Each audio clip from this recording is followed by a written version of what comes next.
আজ সময় শেষ, ভাঙা পড়বে ভাইপোর বাড়ি, সুর নরম অভিষেকের। পুরসভার নোটিশ অনুসারে 25শে মে ছিল শেষ দিন।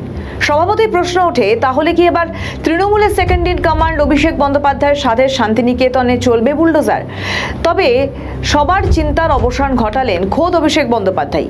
অবশেষে গলার সুর নরম হলো তৃণমূল সাংসদ অভিষেক বন্দ্যোপাধ্যায়ের।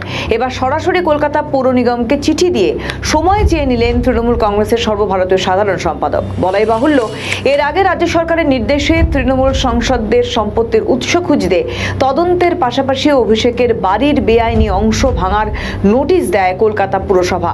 সেই ঘটনায় এবার সম্পত্তির উপযুক্ত তথ্য জমা দেওয়ার জন্য আইনজীবী মারফত কিছুটা সময় চেয়ে নিলেন অভিষেক বন্দ্যোপাধ্যায়। সম্প্রতি অভিষেক বন্দ্যোপাধ্যায় শান্তিনিকেতন সহ কালীঘাটের বাড়ি নিয়ে নোটিশ দিয়েছিল কলকাতা পুরসভা। তাতে জানানো হয়, অভিষেক বন্দ্যোপাধ্যায়ের এই দুই বাড়িতে অবৈধ নির্মাণ হয়েছে।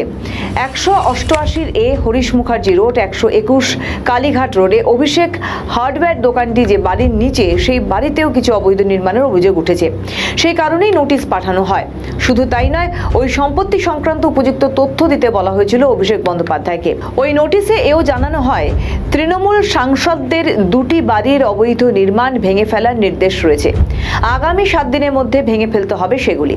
অভিষেক বন্দ্যোপাধ্যায় নিজে না ব্যবস্থা নিলে ভেঙে ফেলবে পৌরসভা। এবার সেই বিষয় নিয়ে আইনজীবী মারফত কলকাতা পৌর নিগমকে চিঠি দিয়ে 10 দিন সময় চেয়ে নিলেন তৃণমূলের ডায়মন্ড হারবারের সাংসদ। আর তারপরেই প্রশ্ন উঠছে, অবশেষে সুর নরম করতেই হলো অভিষেককে।